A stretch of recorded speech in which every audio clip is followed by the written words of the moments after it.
श्री स्वामी समर्थ. स्वामी महाराजांच्या कृपेने तुमच्या सर्व इच्छा मनोकामना पूर्ण हो. कार्तिक महिन्यातील शुक्ल पक्षातील एकादशी तिथीला देव उठणी एकादशी साजरी केली जाते. या एकादशीला प्रबोधनी एकादशी किंवा कार्तिक एकादशी या नावाने देखील ओळखले जाते. धार्मिक मान्यतेनुसार भगवान विष्णू आषाढ शुक्ल एकादशी तिथीला झोपतात आणि 4 महिन्यांनी प्रबोधनी एकादशीला म्हणजेच कार्तिक एकादशीला ते जागे होतात. म्हणून आषाढ शुक्ल एकादशीला खूप महत्त्व आहे. हरिप्रबोधनी एकादशीपासून चातुर्मास व्रताची समाप्ती होते.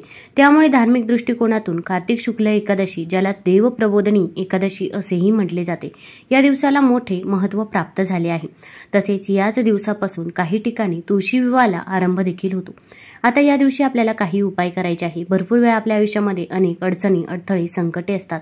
आता संकट येणारच नाही असं तर होणार नाही, पण आपण संकटाचा वेग मात्र नक्कीच कमी करू शकतो. तसेच आपण भरपूर वेळा मेहनत घेत असतो, पण मेहनतीची देखील फळ आपल्याला काही केल्या मिळत नाही.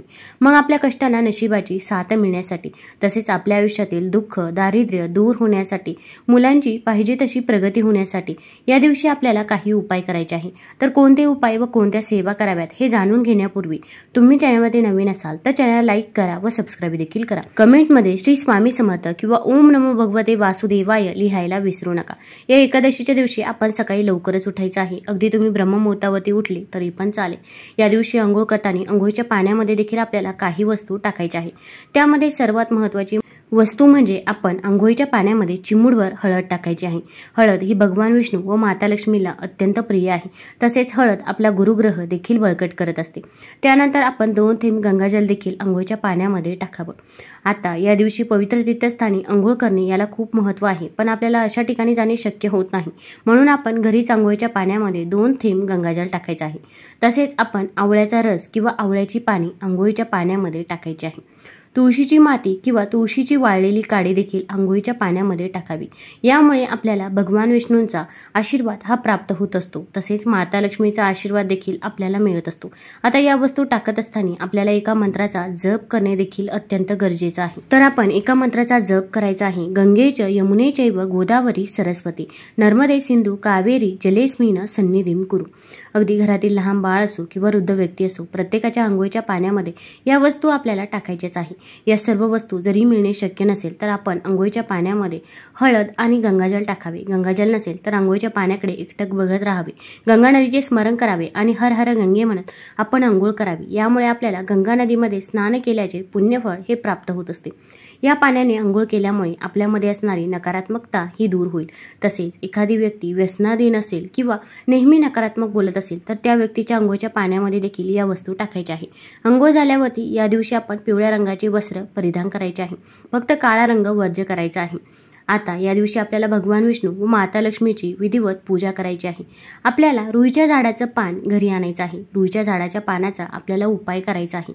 आपल्या परिसरात अनेक झाडे आणि वृक्ष आहेत ज्यांचे काही दैवी फायदे देखील आहेत. असेच एक झाड आहे रुईचे. त्याचे अनेक दैवी फायदे आहेत. रुईच्या झाडाची पाने व फुले यांची माळ आपण भगवान हनुमान, बजरंगबली यांना वाहतो. बऱ्यापैकी रुईच्या झाडाचा हा उपाय सर्वांना माहीत आहे, परंतु याशिवाय हे रुईचे झाड किती महत्त्वाचे आहे हे फार लोकांना माहीत नाही. यामुळे तुम्हाला तुमची गरिबी घालवण्यासाठी मदत होईल. धन खेचण्यासाठी अनेक धनाचे स्तोत्र निर्माण होतील. असे हे रुईचे झाड आपल्यासाठी बरेच लाभदायी धनप्राप्तीचे योग निर्माण करणारे आहेत. हे रुईचे झाड मंदार, आर्क अशा विविध नावांनी महाराष्ट्रात आणि संपूर्ण भारतात ओळखलं जातं. आपल्याला आपल्या घराच्या आसपास हे रुईचं झाड तुम्हाला नक्कीच दिसेल. हिंदू धर्मशास्त्रानुसार हे रुईचं झाड भगवान शिवशंकरांना अतिप्रिय आहे. सोबतच या झाडात भगवान श्री गणेश वास करतात अशीही मान्यता आहे. या रुईच्या झाडाचे मुख्यतः 2 प्रकार असतात, श्यामरुई आणि श्वेतरुई. श्यामरुईची फुले थोडीशी निळसर असतात, तर श्वेतरुई म्हणजे पांढऱ्या रंगाची फुले येतात. तर आपण या दोन्हींचा वापर करू शकता. आपण एक तांब्या भरून पाणी घ्यायचं आहे. त्यामध्ये थोडंसं कच्चं दूध टाकायचं आहे.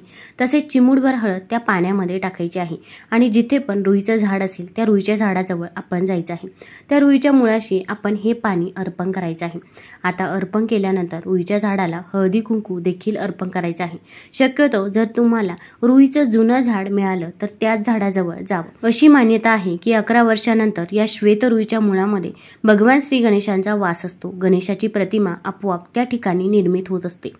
तर आता या झाडाजवळ गेल्यानंतर आपण पाणी अर्पण करायचं आहे, हळदी कुंकू अर्पण करायचं आहे.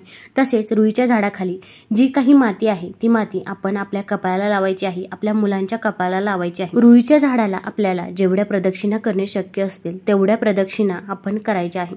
प्रदक्षिणा करत असताना आपण ओम नमो भगवते वासुदेवाय किंवा श्री गणेशाय नमः या मंत्राचा जप करू शकता. आता यानंतर रुईच्या झाडाजवळ आपली जी काही इच्छा आहे, मनोकामना आहे ती सांगायची आहे. आपण अगोदर रुईच्या झाडाचं एक पान तोडायचं आहे आणि मी हे पान कशासाठी घेऊन जात आहे, मग तुमची जी काही इच्छा आहे ती रुईच्या झाडाजवळ सांगायची आहे. आता प्रत्येकाची कोणती ना कोणती इच्छा असते आणि ती इच्छा लवकर पूर्ण होत नाही. तर आता तुमची जी काही इच्छा आहे ती तुम्ही झाडाजवळ सांगावी आणि त्याच कारणासाठी मी हे पान घेऊन जात आहे असे आपण रुईच्या झाडाजवळ सांगायचं आहे. आता हे रुईचं पान आपण घरी घेऊन यायचं आहे. हे पान घरी घेऊन येत असताना आपण मध्ये कुठेही थांबायचं नाही. आपण मध्ये कुठे थांबलो किंवा कुणाच्या इथे गेलो तर आपण जो काही उपाय करत आहोत तो उपाय देखील सफल ठरत नाही. त्यामुळे या गोष्टीची आपल्याला काळजी घ्यायची आहे. हे पान घरी आणायचं आहे. ते पान स्वच्छ धुवून घ्यायचं आहे. घरामध्ये गंगाजल असेल तर पाण्यामध्ये 2 थेंब गंगाजल टाकून हे पान स्वच्छ धुवून घ्यावं, स्वच्छ पुसून घ्यायचं आहे. त्यानंतर देवापुढे आपण आसन घेऊन बसायचं आहे. आपण एक प्लेट घ्यायची आहे. प्लेटमध्ये आपण कुंकवाने स्वस्तिक काढायचं आहे. या स्वस्तिकवरती थोड्याशा अखंड अक्षता अर्पण करायच्या आहे. मातीची पंती किंवा कणकेचा दिवा आपण प्रज्वलित करायचा आहे. आता हा दिवा प्रज्वलित केल्यानंतर या दिव्यामध्ये देखील आपल्याला चिमूटभर हळद टाकायची आहे. दिव्याला हळदी कुंकू लावायचं आहे, फूल व्हायचं आहे. आता आपण हे पान घ्यायचं आहे. आपल्याला थोडंसं कुंकू घ्यायचं आहे. कुंकवामध्ये गुलाबजल किंवा गंगाजल टाकू शकता. आता या कुंकवाने आपली जी काही इच्छा आहे, मनोकामना आहे ती रुईच्या पानावरती लिहायची आहे. मग कठीणातली कठीण कोणतीही इच्छा असो. घरामध्ये पैसा येत नसेल तर तुम्ही धनप्राप्ती लिहू शकता किंवा संतान प्राप्ती, नोकरी मिळावी असे देखील लिहू शकता. आपण शॉर्टकटमध्ये त्या पानावरती आपली जी काही इच्छा आहे, मनोकामना आहे ती लिहायची आहे. त्यानंतर आपण एक प्लेट घ्यायची आहे. प्लेटमध्ये तुम्ही हे पान ठेवू शकता किंवा ताम्हणामध्ये किंवा लाल कपड्यावरती आपण हे रुईचं पान ठेवलं तरी पण चालेल. या पानाचा देठ हा माता लक्ष्मीकडे करायचा आहे. आपली इच्छा लिहून झाल्यानंतर आपली जी काही इच्छा आहे, मनोकामना आहे ती परत एकदा तुम्ही माता लक्ष्मीला, भगवान विष्णूंना सांगायची आहे. हे सांगून झाल्यानंतर आपण हे पान माता लक्ष्मीच्या चरणाजवळ अर्पण करायचं आहे. आता आपल्याला कनकधारा स्तोत्राचे पठण करायचे आहे. कनकधारा स्तोत्र 1 वेळा पठण करावे. तसेच श्री सुक्तमचे 1 वेळा पठण करायचे आहे आणि विष्णू सहस्रनाम देखील 1 वेळा पठण करायचे आहे. या सेवा करणे जर तुम्हाला शक्य नसेल तर मोबाईलवरती देखील लावून देऊ शकता. श्रवण केलं तरी पण चालेल. आता या सेवा करून झाल्यानंतर हे पान आपल्याला दिवसभर तिथेच राहून द्यायचं आहे. अगदी संध्याकाळी देखील आपण हे रुईचं पान तिथेच राहून द्यायचं आहे. दुसऱ्या दिवशी सकाळी उठल्यानंतर म्हणजेच एकादशीच्या दुसऱ्या दिवशी अंघोळ झाल्यानंतर आपण हे रुईचं पान उचलायचं आहे आणि वाहत्या पाण्यामध्ये प्रवाहित करायचं आहे. जिथे पण वाहतं पाणी असेल तिथे टाकू शकता किंवा निर्माल्यामध्ये प्रवाहित केलं तरी पण चालेल.